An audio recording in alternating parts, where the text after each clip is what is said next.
Good evening, dear friends, and welcome to our weekly online event, diving into Dhamma live Q&A with Bhante Sumitta. I'm your host, Dulani Gunasekara, and I'm truly excited to be here with all of you today. Every Friday at 6 p.m. PACT, Saturday 6:30 a.m. ISCT, we gather here on the Dhamma USA YouTube channel to engage in enlightening discussions and Q&A sessions with the esteemed Bhante Sumitta. This is an incredible opportunity to deepen our understanding of Buddhism and explore new dimensions of the path to liberation. So mark your calendars for every Friday at 6 p.m. PACT and be ready to tune in to these insightful sessions with Bhante Sumitta, who holds a PhD in the subject matter. The wisdom he imparts is a guiding light for us on our spiritual journey. For those who may not be familiar, Dhamma USA is a compassionate and inclusive nonprofit organization rooted in the USA, dedicated to community care, spiritual care, and Pali studies. Our offerings range from meditation and yoga to spiritual counseling, healing, and therapeutic chanting. We're committed to fostering unity among various Buddhist traditions while promoting peace, nonviolence, and environmental stewardship. So if we can get ready, I'll invite Venerable Sumita to the live. Hello, Venerable. Hello, good morning and good evening to all of you. I'm sure it is evening time in the Pacific region, 6 p.m. But also it is 9 p.m. in Eastern time, and when we have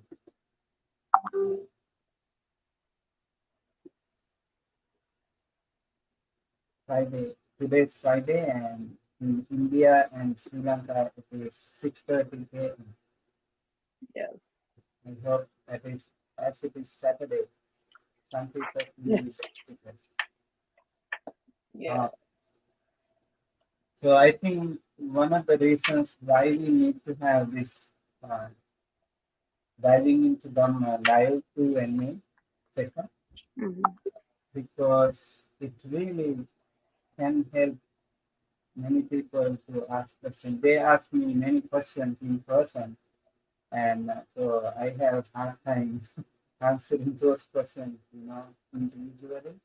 And I also thought it is really helpful if we have some online session where we can ask some questions. Okay. To begin with, maybe Dulani, can ask yeah. And hopefully we can let more people know about this and hopefully in future we can. Yeah. My boss at the university had some questions for you, Bhante. Yeah. So shall we start? Sure. Okay. So his first question was, if it is possible to achieve at least the first of the 4 stages of awakening as a lay person. Sorry, I want to type it out. I'm type it out. Sorry. I mean, you can type, you can read it first, and while I answer, maybe you can type it. And hence, it is possible to attain nirvana eventually as a layperson. What is the purpose of monasticism? Is the monastic life more conducive to awakening? Right. So, why monastic life is more conducive? Because I think in the Buddha's words, like the Kabbadya or the monastic life is like abhokaso or Kabbadya. So the monastic is like the sky. and there is no hindrance. And Rajasaya Tamangaro.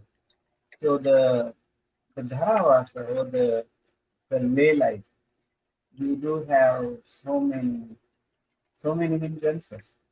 You have family, you have to work, you have to do many other commitments, responsibilities, take care of the children, or take care of many things. So Mhm. it's hard for you to balance.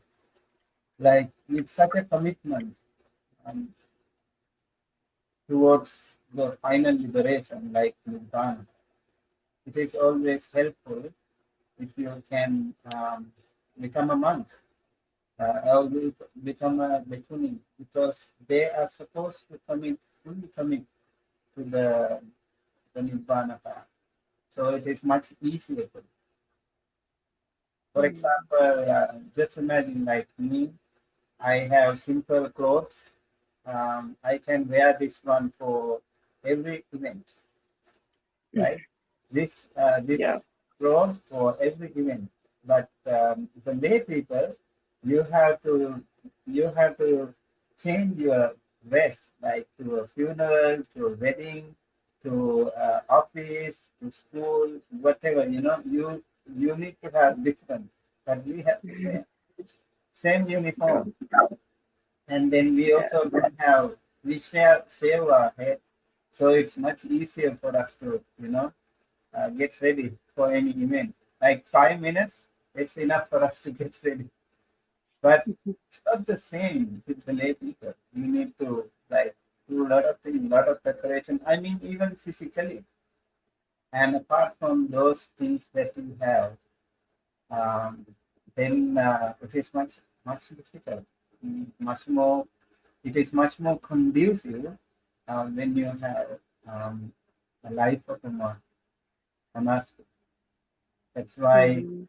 during the Buddha's time, lots and lots of people used to come join the monkhood, the monastic order, and so much easier for them to, you know, get away from those bondages, so many attachments, so many commitments, and they could completely absorb themselves into the spiritual path. And remember the Buddha himself, Prince Siddhartha. He left his home at the age of 29. He saw his little prince Rahula born, and what did he say? Rahulo jato bandhanam jatam. Rahula was born, and there was a hindrance. It was difficult, but he already has committed himself that he should go, he should renounce first, and then eventually he would come back to the uh, to rescue the family. He did it accordingly. But how it was helpful for him to, you know, uh, get rest. I mean, run away from renounce from his mundane day life and its history. And if he did not leave that day, just because he could not leave his newborn baby or his young married wife or uh, the upcoming kingship that he was already entitled. And if he was thinking of all these things, today you and I would not talk about the Buddha. Mhm. That's true. Even after 2,500 years, we talk about the Buddha because he left that Buddha. He renounced, he made the decision, and he took that bold decision, brave decision to renounce that a newborn child and young, pretty wife, and also the uh, the kingship, the royal crown, and he left all of them without any attachment, any clinging, and so he could go out and he achieved his final liberation, spiritual goal, and then he came back as a more empowered person, enlightened person, perfectly enlightened person, actually to rescue not only the son and the wife, but also father, mother, stepmother, everyone, Prince Nanda, and how many hundreds and thousands of his people, relatives. That's why it's Yeah. important. That's why it's important to become a monk. It's easy. Hmm. That's good. If he was here, I'm sure he would have more comments to say about this. But I will relay your answers to him when I go back. He had a second question, so I'll paste here. It's a pretty long though. Uh, so related to the first questions, there are several instances throughout the Pali Canon where auditors of the Buddha's teaching achieve various levels of awakening simply by listening. I was also part of this conversation, apparently. I conjectured that the Buddha's audience members were likely in a concentrative state when they had their insight, but he himself countered that this would also happen to lay people who would not have been in a concentrative state, or at least it is not stated as such in the text. And so we can neither confirm nor deny what state they may have been in when listening to the teaching. Our question is whether or not meditation is necessary for awakening, or can one achieve a degree of awakening simply through hearing the teachings from an awakened teacher, the Buddha or an Arhat?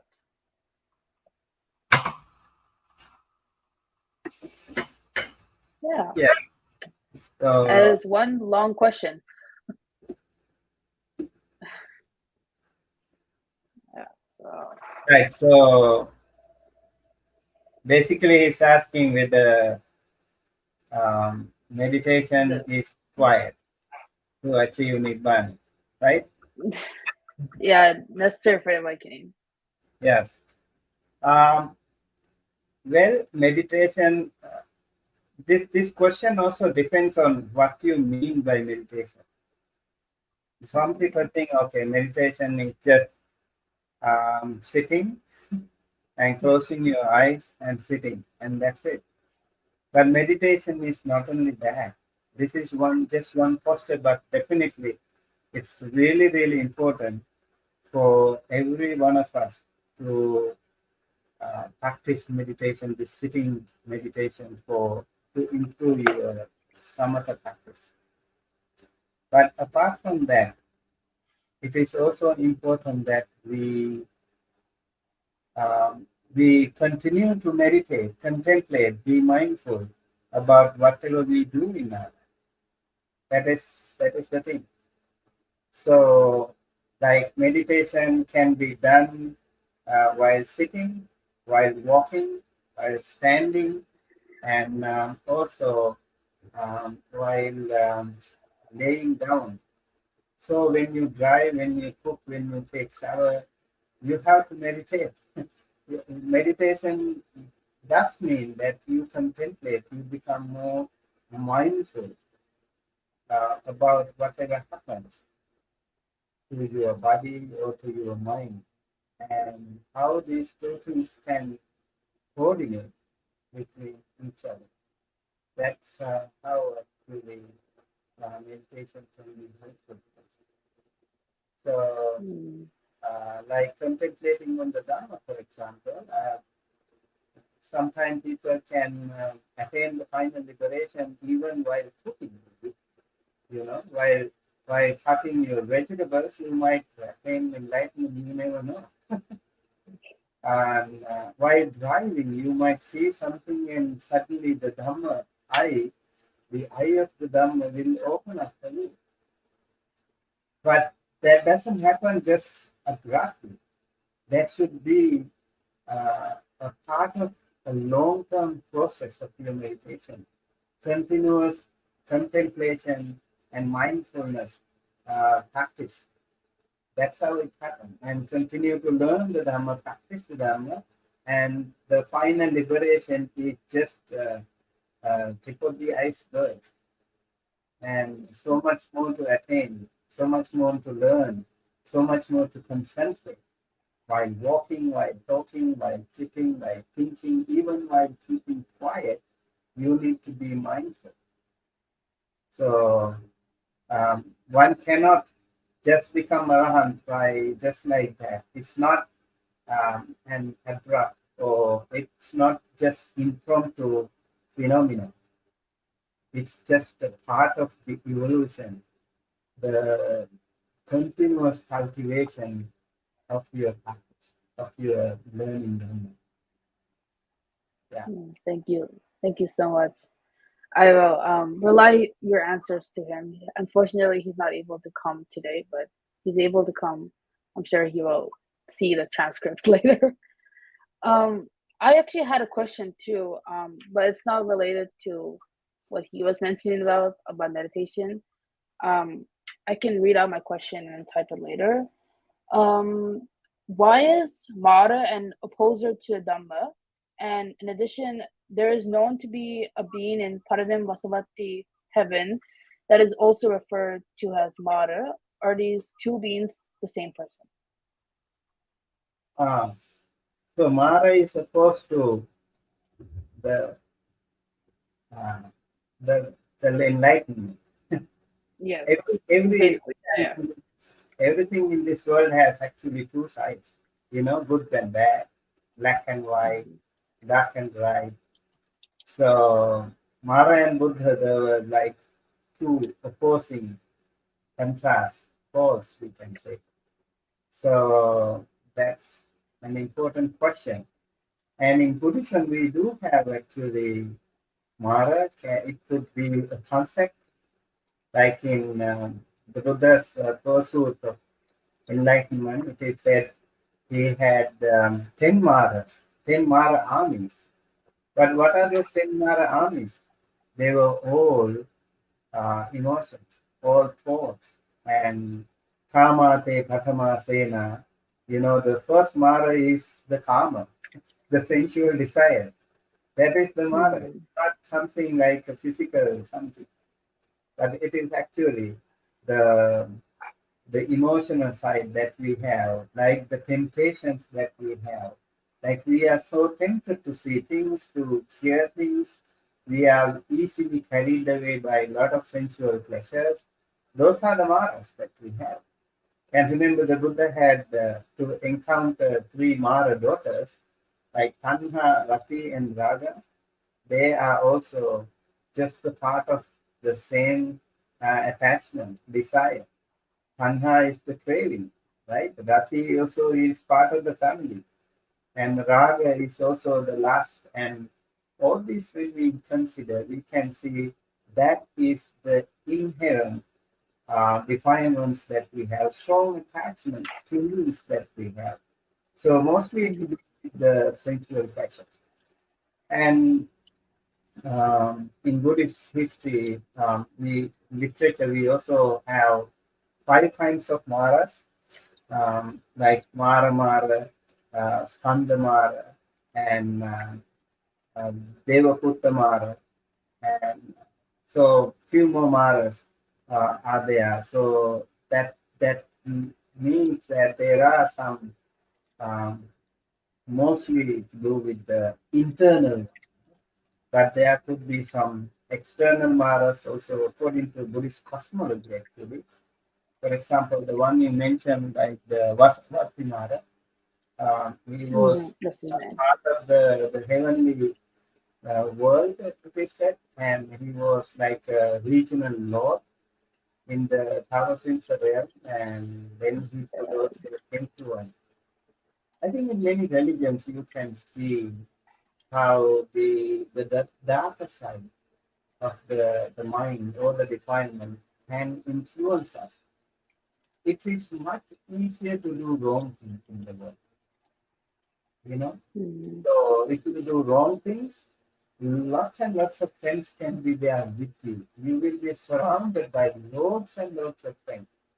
And some people think, oh, when we do wrong things, it's much easier, and also we get lot of benefits. It's much easier, like you know, like flowing or swimming with the flow. It's not like upstream journey, but the things that we need to work on is the upstream journey, which is much more challenging. Like you have to go against the time. Like when you drop something from above, it will, come down easily with the theory of gravity, right? But if you actually throw something against that, you need to make a lot of effort. Same thing when we do wrong things, like unwholesome things, you can do it much easier.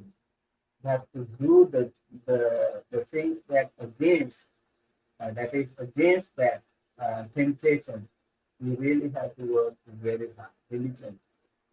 So Mara, it is said like is more supportive to the things that when you do wrong things. But if you try to do certain good things, you will see lots and lots of disturbance happening. Like, oh, I can't do like even if you like continue to meditate, you know, what Mm. happens? The the Māra, or actually, as I said, the internal temptations can be disturbed, and so internally you will have a lot of difficulty, challenges. Like you will have more and more difficulties. Like you are trying to meditate, and then you have some family issues coming up, financial issues coming up, like many other things can, come up, and suddenly you see like my meditation is not so easy, not so smooth. But you need to continue to do that. There is one way of coping with that. That strategy is your sealing, your morality, your virtue, Mm. your precept. So if you keep practicing the virtues or the precepts or the morality side, continue to focus on that, that will be the shield that you can hold against the Mara, against all the temptations, all the hindrances. So things can be there for you, like disturbances can be there, distractions can be there for you, but do not forget, like your own shield, the sealer, can help you um, fight against all these parts.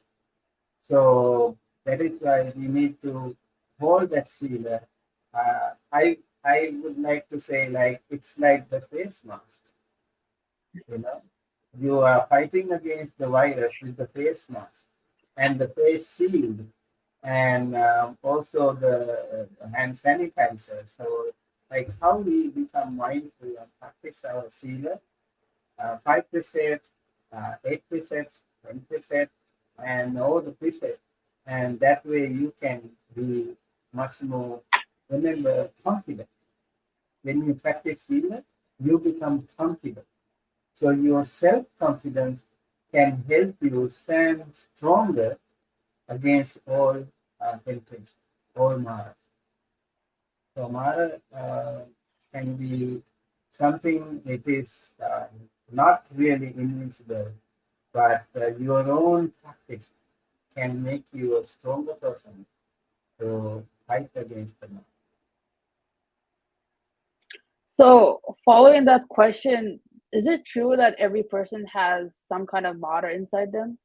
Yeah, definitely. Every one of us has two sides. Hmm.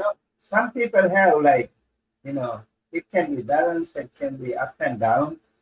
You can see some people when you see them like they are much more compassionate, much more generous, much more very amazing, beautiful, positive people we see in our society, right? What do you see now? Less Māra or more Māra? You see less. It's equal. I don't know honestly. It's not equal because that person, peaceful, calm, and peaceful. What does it mean? He has less Māra effect because of his or her own personal. And then there are some people who can easily get angry or do all the wrong things and can be easily tempted and carried away by something that's happening in the society and you're not strong enough. What does that mean? He has no moral, right? So Mm. we have to work against it. We have to work on our own. We have to fight all by ourselves. That's very Okay, thank you. I have another question. So it says, when a child with 32 marks is born, there are two destinies that lie between becoming a wheel turning monarch and a fully enlightened being, also known as the Buddha. However, if the child were to grow up to follow the destiny of a wheel turning monarch, also known as Chakravarti, can they also become an Arahat too? so. Now again, there is um, those are the you know certain traits that someone could have, uh, but I think in the Buddha's case, it was more of his own karmic conditions. The Bodhisattva, he has already fulfilled his perfections, his paramitas. His spiritual journey, he has gone so much into that level, and Chakravarti or the universal monarch was such an influential, uh, you know, um, ruler, uh, you know, a, which would be a very mundane and a very temporary achievement. So, as against that mundane achievement, Buddha's, uh, like the Bodhisattva's final intention was the Samma Sambuddha, the perfect enlightened Samma Sambuddha. That could have been a different scenario. So he was already, I think, kind of destined because he was karmically conditioned to become Buddha. It was Mm-hmm. just a matter of, um, leaving that universal monarch. What do you think is universal monarch? It's somebody who's got such an influential power. Like, for example, let's say today, in today's context, we can say the president of the United States of America is like a universal monarch, right? He has such an authoritative power, veto power, and his decisions could impact the entire world today. Mm. So they are like universal monarch. Whosoever become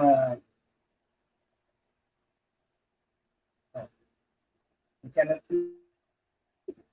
It when you go further, we can't hear you that well. okay. So universal monarch is something like that with more access to uh, decision making power that can impact the entire world. So I think we need to think that way. And so the Buddha already knew that this is just a mundane, this is just a temporary, simple thing to achieve the universal monarchy. But compared to that, the Buddhahood is so much more. Over the last 2,500 years, we had only one Buddha. Mm. How many powerful kings were there, like Great Alexander, uh, Great Ashoka, so many powerful kings were there, right? and many people who could influence the world system were there. But somebody like Buddha, just once in a blue moon. So we need to know that. And in the Buddha's case, it was um, he was already into his final liberation, uh, spiritual attainment, and it's not like I think he had the choice. If you go that path, he would become a king, and I think even sometime in some cases, I'm not sure exactly, but even someone who became a king already could, do that easily and become a Buddha. And some powerful kings could easily leave his monarchy and become an arahant too. That is pretty much possible. Okay. Okay, thank you. Okay, I have another question. Can you explain more about the four sublimes, such as metta, karuna, mudita, and upekkha? Yeah, four sublime states, metta, karuna, mudita, upekka. I think this is really helpful Okay. for us to learn more about um, these things because they are um, part of the uh, part of the practice that we have in Buddhism. Um, Metta is the infinite, unconditional, immeasurable loving kindness, right? Mm-hmm. Immeasurable loving kindness. So there is no limit to this loving kindness. So when we practice loving kindness, that does not include only your loved ones or only the people who practice your culture. It does not confine to only those people who speak your language. It's beyond all boundaries, unconditional, boundless, immeasurable loving kindness. That is metta. So karuna is the paradukhe satihadayan sampeti iti karuna. That's how it is actually uh, interpreted. So when you see someone is in the darker side, the painful side, you see someone suffering in a kind of a miserable condition, and so you need to help them. Your heart should be melted. You have sympathy, you have pain when you see someone else is suffering. So you kind of wear the shoe of the other. You feel that pain when you encounter such uh, miserable people in the world. That is the karuna. I think today, sometimes when you see a homeless person, you easily can feel sorry towards that person and you really want to help that person.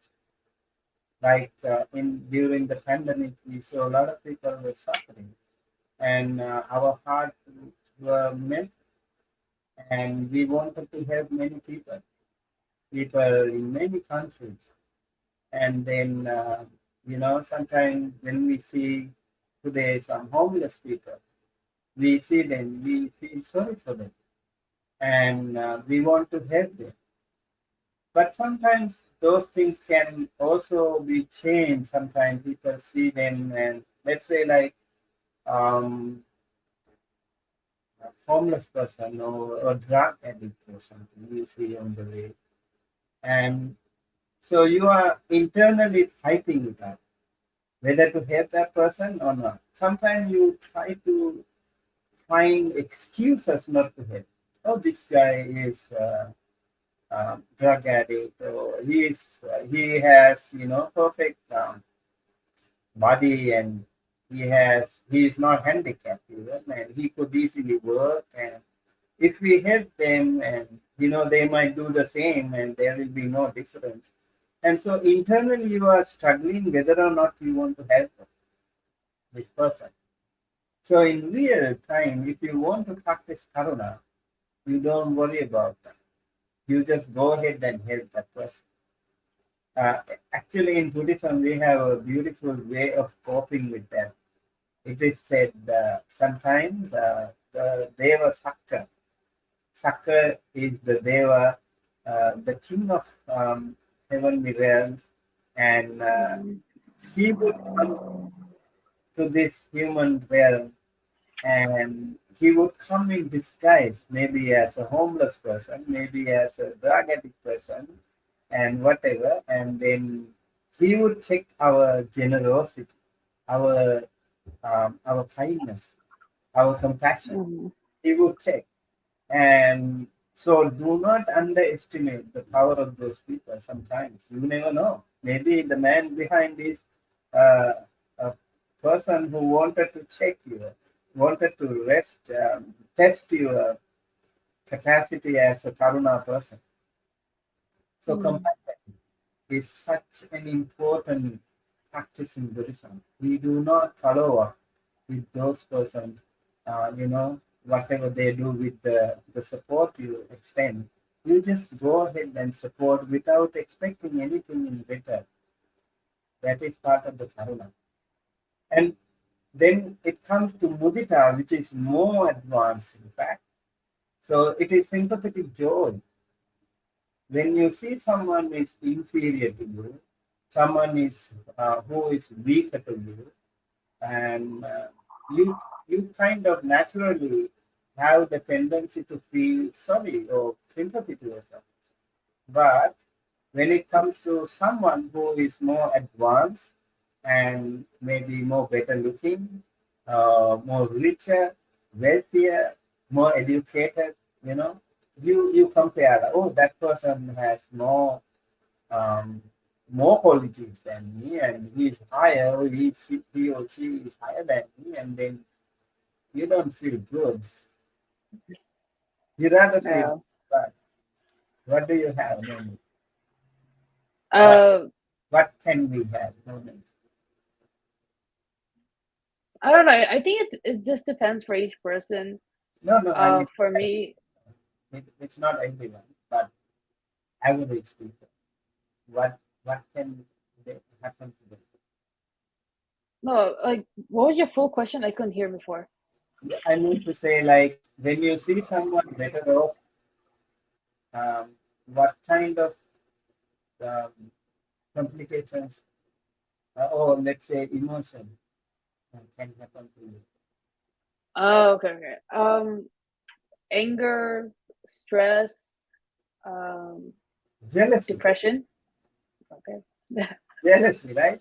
That is the end. Let's say like antidote or something opposed mudita. So sympathetic joy is the jealousy. You are jealous of that person. You feel jealous. You feel envious because you see success in that person, and you don't want to Mm. really accept.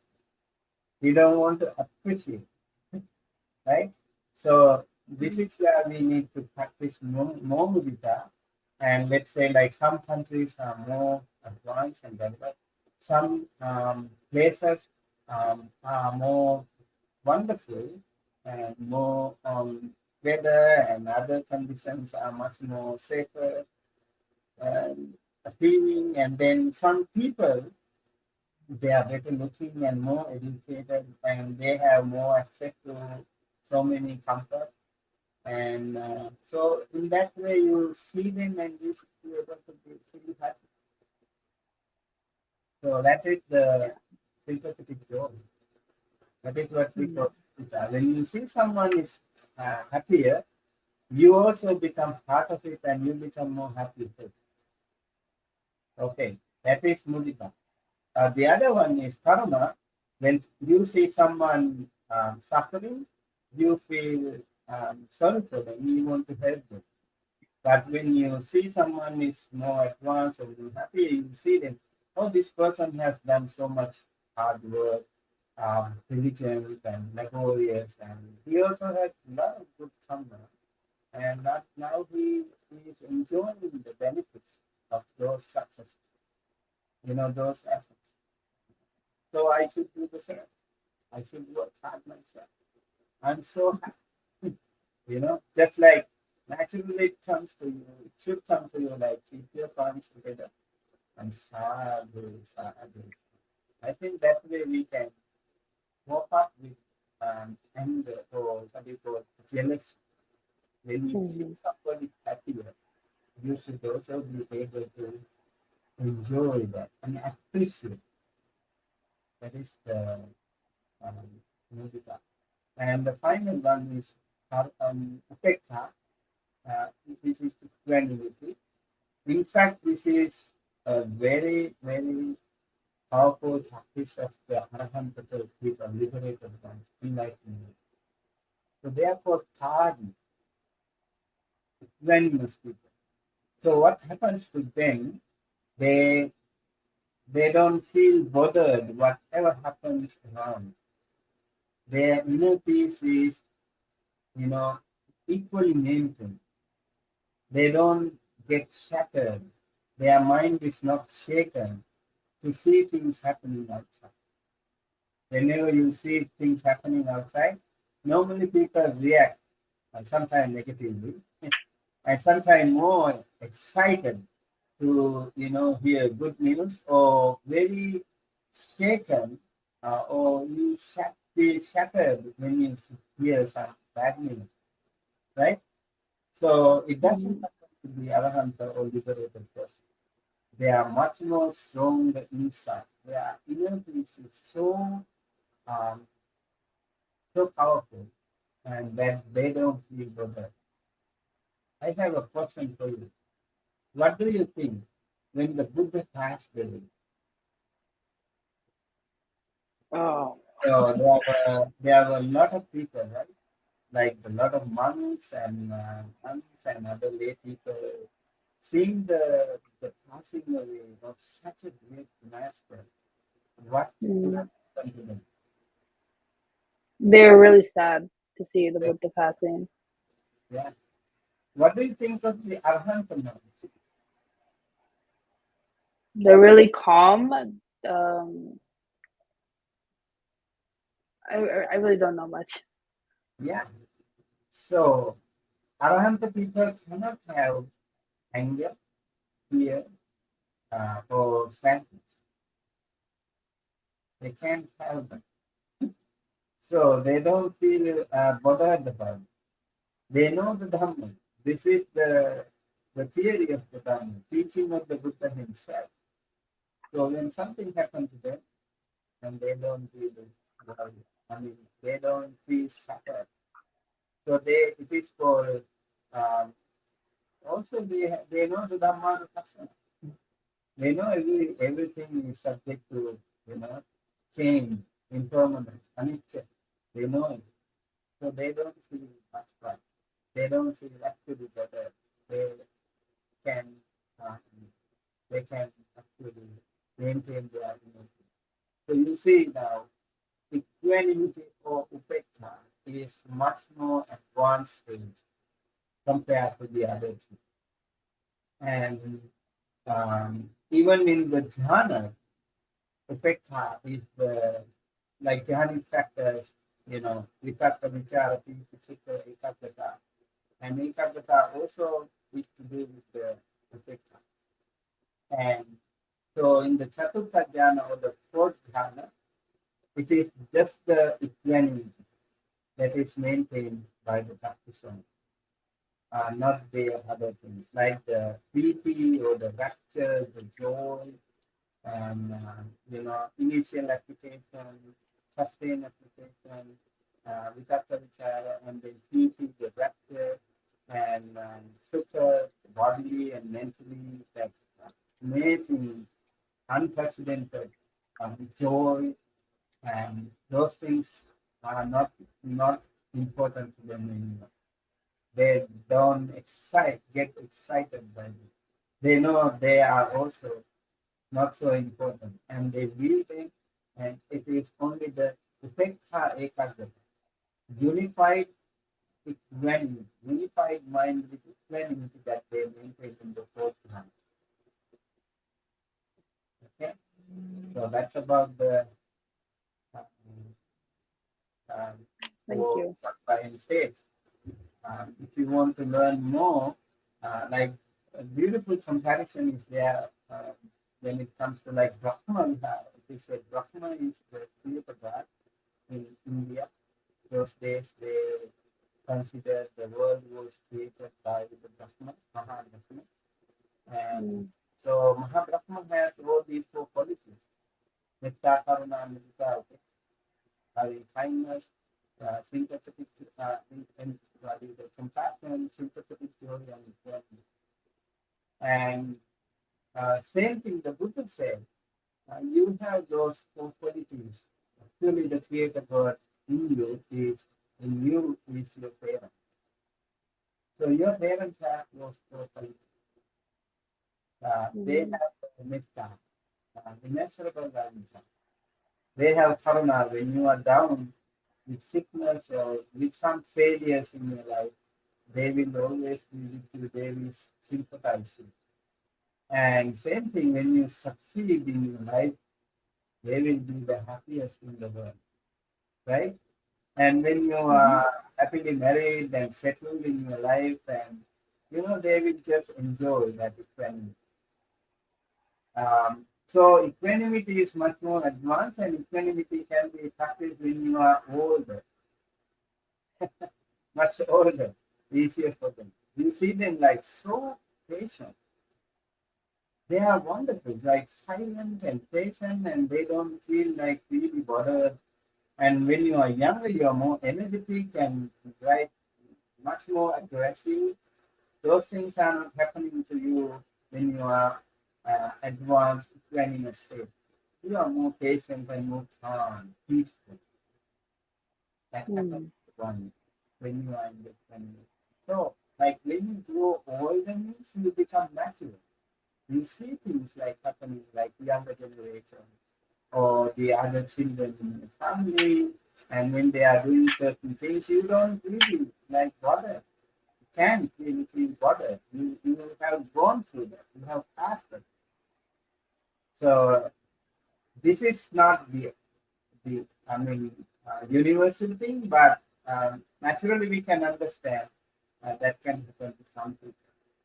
And the parents' theory is if parents can uh, cultivate the same kind of four sublime states towards the other people, that would have been the ideal. Same measurable loving, same sympathy, compassion, same sympathetic joy and equanimity with other people, then the parents can also be amazing. But we can see like they are like kind of role models. We can see some samples in our parents. All right? right. It's almost close to 7. Do you want to continue or We can start up today. Yes, we also continue? have Sangamita and Puram. Yeah. All right. So, hold on 1 second. Okay, so thank you all for joining this wonderful session with Venerable Sumita, and thank you for answering us all of our questions. Very appreciated. And we would like to now conclude for this event, but however, you all may join Venerable Sumita's Zoom session for meditation at 7. So yeah, so if you want to stay updated on all of our events, you can visit our official website, which I will post in the link below. And if you'd like to support our noble initiatives, please consider contributing through the link at www.dhammausa.org/support Dhamma USA. And remember, this is your chance to delve into the depths of Dhamma and broaden your understanding of Buddhist teachings.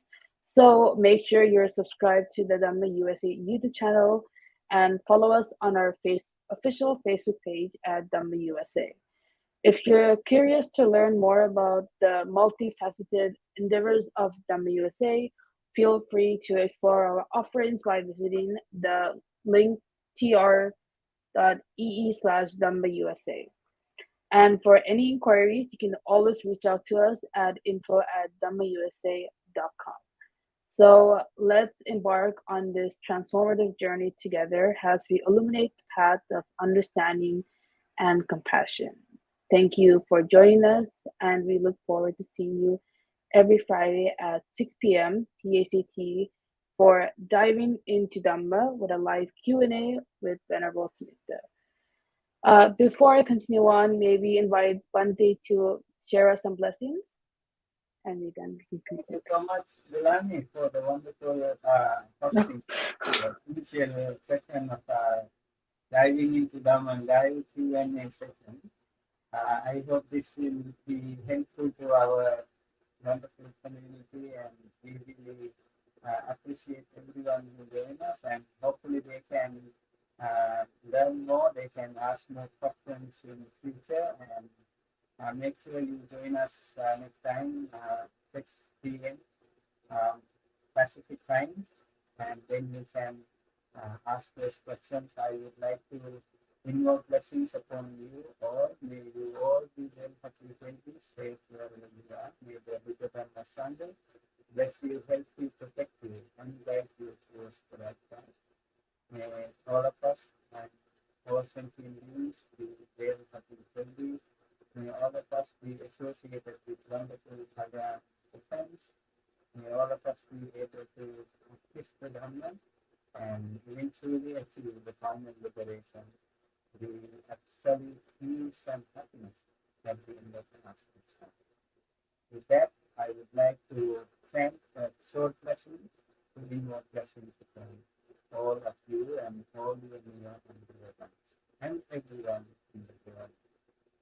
Sabbitu vidajyantu sabbarogo vinasatu mate bhavattvantarayo sukhe dīghāyuko bhave bhavatu sabbamangalam vakhantu sabbadevata sabbadubhānidhāyena sabā chakti bhavantu te bhavatu sabbamangalam vakhantu sabbadevata sabbadhammanudhāyena sabā chakti bhavantu te bhavatu sabbamangalam vakhantu sabbadevata sabba sanghanidhāyena sabā chakti bhavantu te. Sadhu, sadhu, sadhu. Thank you so much, Venerable. And remember to use our hashtags on YouTube and Instagram and on Facebook. Hashtag Dhamma USA, hashtag live Dhamma Q&A, and hashtag Bhante Sumitta. Let's spread the wisdom far and wide. And thank you all for joining us today once again. And may your Dhamma journey be filled with insights and serenity. Have a good day. Teruvan Saranai.